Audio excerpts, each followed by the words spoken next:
Hello friends, आप सभी को अपने यूट्यूब चैनल एसके सिंह इजाजत पे स्वागत है। आज हम इस वीडियो में एसएससी जीडी एग्जाम 2025 जो कि 12 फरवरी सेकंड शिफ्ट का एग्जाम पूर्ण हो चुका है, तो चलिए इसके सभी क्वेश्चनों को देख लेते हैं। उससे पहले यदि आप मेरे चैनल पर न्यू है तो चैनल को आप लोग सब्सक्राइब अवश्य कर लें, क्योंकि जब भी हम ऐसे वीडियो लाएं आप लोग को तुरंत से मिल जाए। तो आज का फर्स्ट क्वेश्चन पूछा गया था, बांग्लादेश का राष्ट्रीय फल क्या है? तो इसका करेक्ट आंसर कटहल हो जाएगा, क्योंकि बांग्लादेश का राष्ट्रीय फल कटहल होता है। बांग्लादेश के बारे में देख लेते हैं, बांग्लादेश का राष्ट्रीय ध्वज क्या है?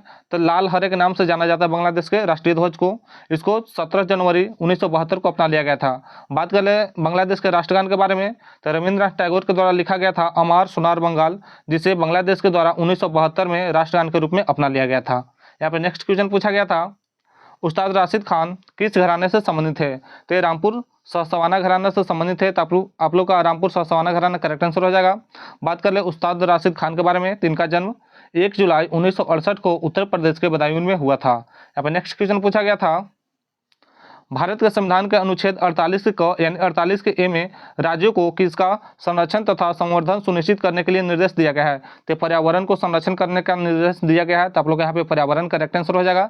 बात कर ले इसके बारे में, तो 70 के दशक में पर्यावरण की सुरक्षा के लिए वैश्विक चेतना, स्टॉकहोम सम्मेलन और पर्यावरण संकट के बारे में बढ़ती जागरूकता ने भारत सरकार को 1976 में संविधान में 42वां संशोधन लागू करने के लिए प्रेरित किया था। यहाँ पे नेक्स्ट क्वेश्चन पूछा गया था, निम्नलिखित में से जनसंख्या के मामले में भारत का कौन सा पड़ोसी देश सबसे छोटा है? तो आप लोग करेक्ट आंसर मालदीव हो जाएगा।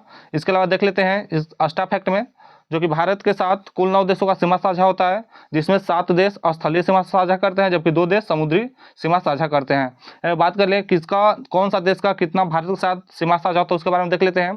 तो अफगानिस्तान भारत के साथ 106 किलोमीटर का सीमा साझा करता है। बांग्लादेश 4096.7 किलोमीटर का साझा करता है।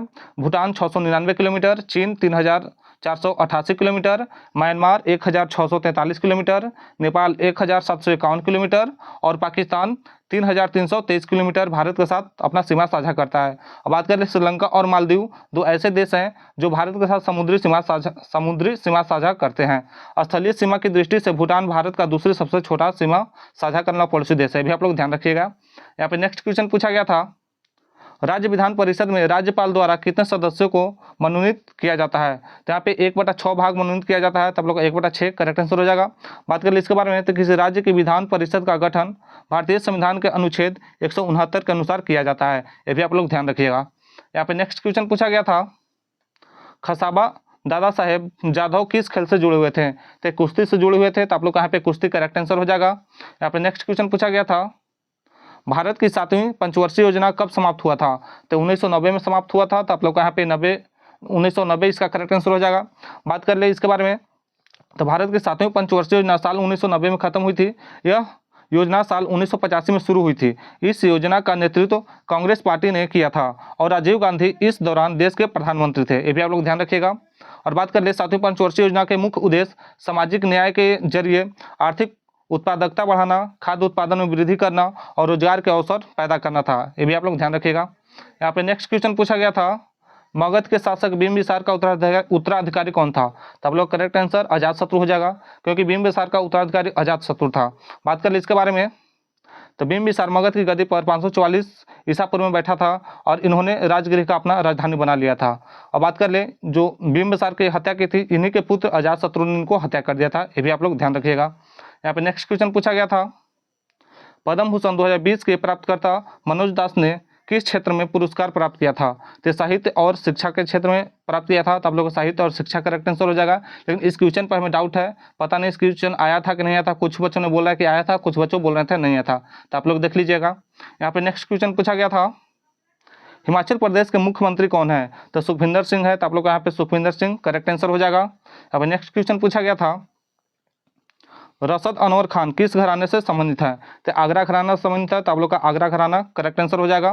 यहाँ पे नेक्स्ट क्वेश्चन पूछा गया था, लॉरेंशियम का परमाणु क्रमांक कितना होता है? तो 103 होता है परमाणु क्रमांक। तो आप लोग का 103 करेक्ट हो जाएगा। बात कर ले तो ये 7वीं आवर्त में आता है, ये भी आप लोग ध्यान रखिएगा। यहाँ पे नेक्स्ट क्वेश्चन पूछा गया था, मुस्लिम लीग किसके बाद हुआ था? तो ये बंगाल विभाजन के बाद हुआ था, क्योंकि मुस्लिम लीग जो हुआ था, मुस्लिम लीग की स्थापना 1906 में हुआ था, जबकि बंगाल विभाजन 1905 में हुआ था। तो जस्ट इसके बाद मुस्लिम लीग की स्थापना किया गया था। तो आप लोग का मुस्लिम लीग किसके बाद हुआ था, तो ये बंगाल विभाजन के बाद हुआ था। तो आप लोग का बंगाल विभाजन करेक्ट आंसर हो जाएगा।